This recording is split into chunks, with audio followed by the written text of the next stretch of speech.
Live from WSLS, this is 10 News Virginia Today at 6, working for you. Oh my gosh, there's a huge tornado, Sadie! From damaged homes to thousands still without power this morning, we're working for you to survey the damage after this severe weather and when power comes back. Honoring those who gave their lives in the line of service. The event's held to remember their sacrifice. Bringing home gold and now trying to save kids' lives. Hear from an Olympic swimmer on how to keep kids safe in the pool. Good morning. Thanks so much for joining us. I'm Jenna Zibten. And I am Daphne Gray. A lot of action has been going down in our forecast. Exactly. Yeah, the past few days have been very busy, not just for us, but across the country. The Storm Prediction Center says that there have been more than 1,000 reported tornadoes so far in 2024. Now, the state with the most reported has actually been Iowa, with close to 100 in Virginia, 5 reported, 1 in Salem from Sunday. We'll get to that in just a minute. Another in Pittsylvania County earlier in the year. But not worried about tornadoes today. Thank goodness for that. Roanoke 64, Wytheville 60, Martinsville at 58 degrees, Lynchburg at 65, with humidity levels dropping just a little bit. High temperatures today, low to mid 80s in the Roanoke Valley, and then slowly but surely we see a subtle drop in the afternoon temperatures, but a bigger drop in morning temperatures. I'm going to show you which parts of the area hit the 40s and when. That's coming up in just a little bit. Thousands of people are still without power this morning, and APCO says that it's brought in workers from as far as Alabama and Michigan to help bring it back on. Most of the outages are in Giles and Pulaski counties, with about 3,000 outages between the two. But there are still some in Roanoke City and Bedford and Franklin counties. APCO says that they expect power to come back on for everyone by later tonight. It's confirmed an EF1 tornado on the ground in Salem Sunday, and you can kind of see it right here if you know what you're looking for. A lot of us don't know what we're looking for, so Chris is going to break down all of this video in just a few minutes. But first, we look at the damage. 10 News reporter Abby Coleman spent the day talking to people in the midst of a major cleanup. I looked over here and I could see debris just spinning in the air, just like that. And I said, hey, it's a tornado. Alan and Linda McDaniel have lived in Salem for decades, but tell me a tornado was a first for them. When you say tornado, you just think, oh, that's over-exaggerating, but it was a tornado. But they were just one of the families impacted on their street. Next door, Josh Kingery told me what it was like watching the whole thing unfold outside his window. We're sitting there just watching it again, and then all of a sudden this large gust of wind just came through and started blowing everything around. His kid's trampoline blew up and away from his house and onto the power line outside of the McDaniels' house. But that wasn't the worst of it for Kingery. Both he and his daughter were hurt trying to secure the canopy, protecting their cars outside. Canopy came back towards me.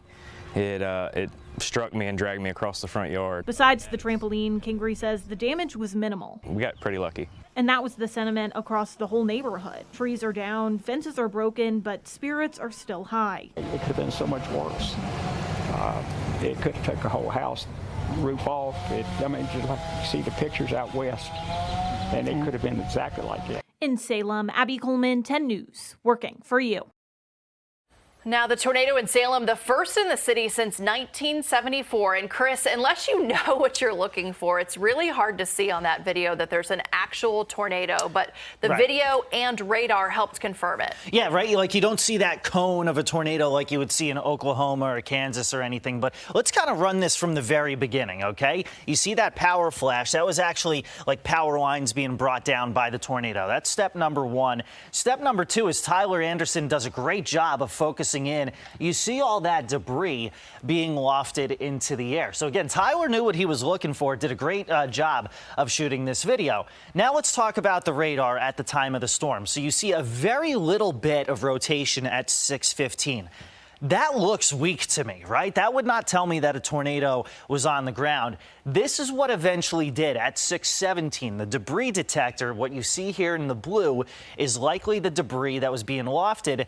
in the video that you saw from Tyler Anderson there. But here's the thing, it only happened within a few split seconds. The next few radar scans really didn't show much of anything. So a very quick hitter. Thankfully, no major injuries. Unfortunately, what happened to Mr. Kingery there, but the cleanup continues as we go through the next couple of days, guys. Yeah, Chris, now, obviously, we know more today, but a lot of people were lighting up the live chats and stuff. Right. Was there a warning on this at the time that it happened? So there wasn't a tornado warning, but there was a severe thunderstorm warning with what was called considerable damage, okay?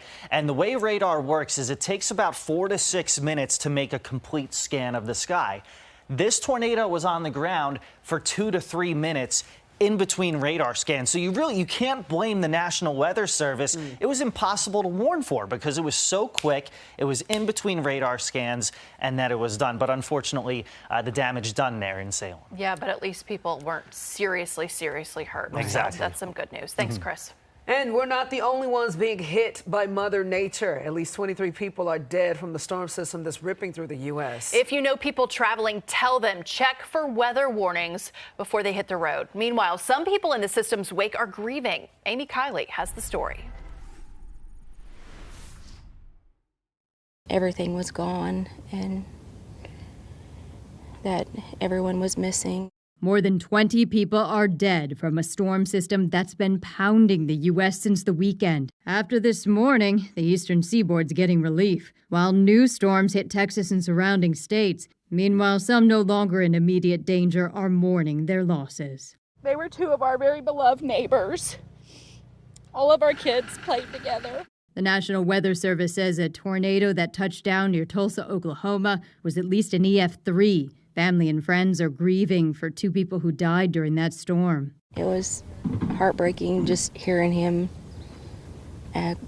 scream for everyone, trying to find everyone. Tana would have wanted her kids to be safe. Linda would have wanted her grandkids to be safe. Texas has one of the highest death tolls. This little camper is where I was at. This man is thankful he survived a tornado there, unlike some of his neighbors. He says he feels for their loved ones. We can't replace it alive. Other storm victims miss their animals. We've lost cows, we've lost pigs, we lost one of our dogs. My husband's lost his horse. For many others, the loss involves their homes, livelihoods, or both. It's our life's work, it's our passion. I'm Amy Kiley reporting. Hundreds of people visited the National D-Day Memorial to honor the men and women who died serving our country this Memorial Day. The speakers shared their stories of 3 D-Day heroes about their sacrifice. Today's ceremony was wonderful. It was so encompassing of what we take for granted, but we need to remember every day, and I think they covered it really well today. The memorial also unveiled a new plaque titled 10 Cans Saved the Day on D-Day. Sharing the history of the ships used on the day, the memorial is planning another ceremony next week in honor of the 80th anniversary of D-Day. Happening today, the first suspect in the death of Kevin Hartless heads to trial. Joseph Cunningham is accused of killing Hartless, who was allegedly having an affair with his wife. As we've reported, investigators say Cunningham and his daughter Summer followed the couple into the George Washington National Forest, trying to get evidence of the affair. Investigators say a fight started, and that's when Joseph shot Hartless. His trial is expected to last for 4 days. If convicted, Cunningham could spend the rest of his life in prison. New this morning, about 4,000 people drown each year. That's according to the CDC. It's the leading cause of death in children between 1 and 4 years old. During National Water Safety Month, a 3-time Olympic gold medalist is raising awareness. 10 News reporter Keisha Lynn talked with him about his message to keep kids safe. This is always a big fear of parents. Yes, Jenna, that's right. 3-time Olympic gold medalist Rowdy Gaines is urging parents to make sure their kids know how to swim during National Water Safety Month. That's because a child can drown in 30 seconds or less, according to swim safety experts. In fact, Gaines says as soon as they know how to walk, you should put them in lessons. Gaines says when a child knows how to swim, it reduces their risk of drowning by at least 90%. He also says it's important for parents to pay attention to their kids when they're in the pool. You are that child's first line of defense, that adult, that caretaker. So I beg parents, please keep your eye on your child, because the stat is 80%, if not more, of drownings happen in front of an adult. So it's when an adult is present. Meanwhile, Gaines also says parents should create barriers around pools, learn CPR, and have a first response plan. He also suggests having a water watcher at a party since many drownings happen at parties. Gaines is also leading efforts with an initiative called Step Into Swim. This initiative helps kids get access to free swimming lessons in their communities. Gaines is also commentating the Summer Olympics. We will have that for you in the next half hour of Virginia Today. Keisha Lynn, 10 News, working for you. Thank you, Keisha. American shooter Mary Tucker is Olympic bound again. She won silver in Tokyo in the mixed team air rifle along Lucas Kaczynski. She picked up the sport at age 16, but later quit and watched YouTube videos to teach herself precision shooting. Known as the rebel child of shooting, Mary found motivation from those who doubted her. Anything anyone told me that I shouldn't do or you can't do that, I was just like, well, I'm going to do it because you told me I can't. So that's kind of what got me into shooting. You know, I was horrible at it. People were like, you should probably do something else. I was like, no, because you told me to do something else, so I'm going to do this. Talk about inspiring right there. She went on to win the NCAA championships at both the University of Kentucky and West Virginia, and now at age 22 has qualified for her second games, winning women's air rifle and women's small bore rifle and 3 positions at the U.S. Olympic trial. So, yeah. Pretty amazing, It right? is. You're proving people wrong. I love it.